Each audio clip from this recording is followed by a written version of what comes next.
Hi, I'm Joan Cartan Hansen, and joining us for this web extra for here on Dialogue is Joe O'Brien, former All-American player who has written the book, along with Bob Evancho, the book Busted Bronco. And we've got a caller on hold. Wants to talk about this? Jesse in Boise. Jesse. Hi, I just got a question for Joe. Okay. I've been involved in meth for, I don't know, I would say 10 or 12 years in my life. I've been clean and sober now for 3 years, and I've had similar experiences as Joe, and what I'm calling for is, what's your advice for me to give back to my community? Maybe I played baseball in high school and I boxed in high school. Is there a program or anything I can give back and maybe talk to some youth and tell them my experiences and kind of show them the road not to go down?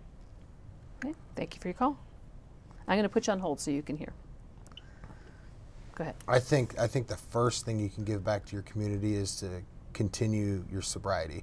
That's the biggest thing you can give back. But I mean, there's tons of programs in the YMCA and all sorts of different people that you can actually, if you want to go out and speak and tell your story, I think there's tons of different avenues that you can go to and follow up with. But the best thing that you can give them is just being sober. Yeah. Which is not easy. It's not. No. Not easy. Let's thank you very much for your call, Jesse. Let's go to Deborah in Pocatello. Deborah.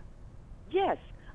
Thank you. I would like to just quickly ask Joe, from his perspective, I have a son who we found out is on steroids and is unapproachable as far as we know there's a change in his personality, but we cannot talk to him, and I'm thinking, do we as parents or loved ones, should we keep trying to get into his mind and into his thoughts and into his behavior, or should we take a step back because he's very defensive?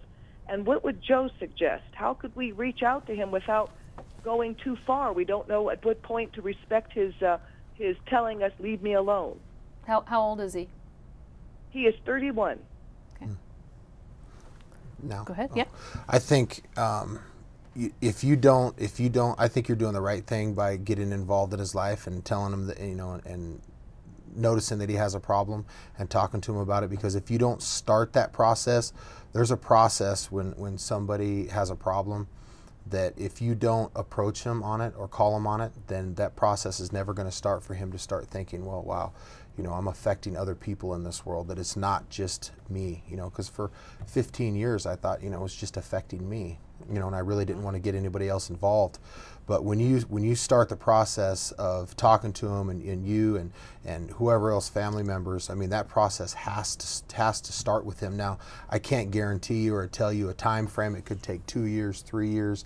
I couldn't tell you, and that's the hard part about it, because he's the only one that's going to make that decision to finally change. But I think you're doing the right thing, and I think the more people, the better, that corral around him and talk to him. And really, I mean, I'm a Christian person, so yes, and we are too Christians, and this is what's so disturbing. I would definitely have him talk to a pastor if you could get to that point at some point. And remember, there are professionals who can help seek treatment, and there are professionals to help family members. So if you have a child who has a chemical dependency, or a spouse or a friend, you need help too to see how you approach it.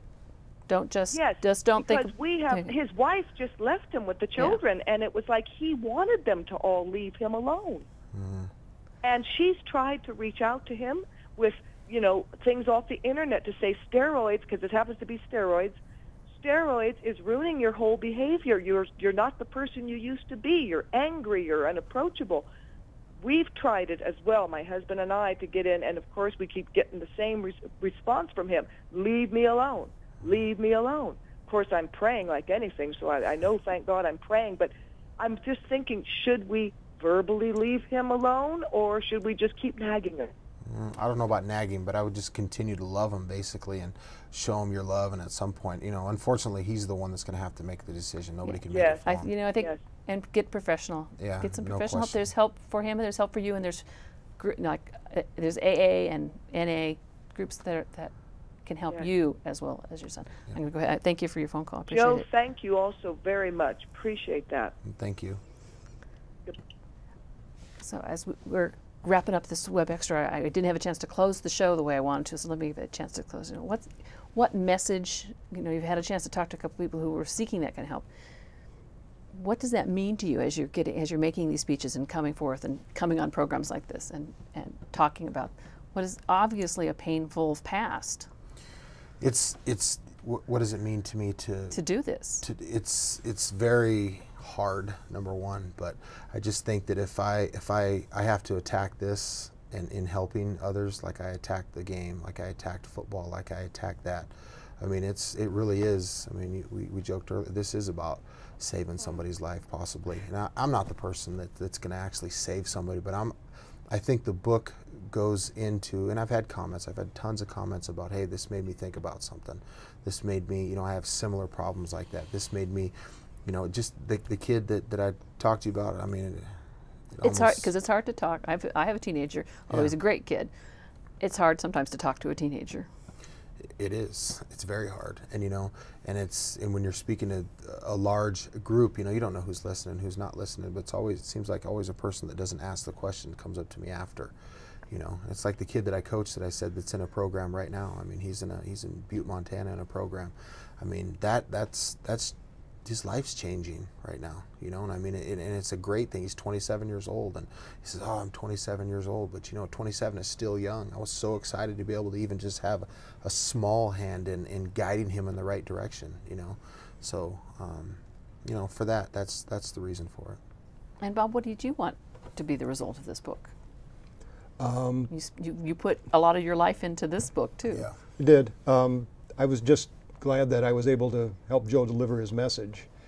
And like I've said to other people, it takes a great deal of courage to make known your many faults and missteps and committing crimes and acts of violence and substance abuse and all that. And when we first started on this, he would tell me these stories. I go, "You really going to put this in the book? Maybe once we get to that point, we may need to soften it." And he never once backed down. He goes, "This is how it happened. I'm not going to change it and make it any more palatable or less raw."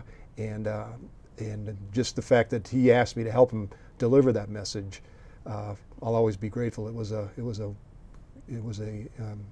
tremendous experience, and I'm still always glad that I got that email from him back in August of 2008. All right. Well, we've run out of time for the Web Extra. Joe, Bob, I appreciate you both being on here. Again, as we have more information about this on the website, go to Dialogue, go to idoptv.org and click on Dialogue. You'll find links to find out more about you and about the book. Appreciate it, gentlemen, and thank you for joining us for this Dialogue Web Extra.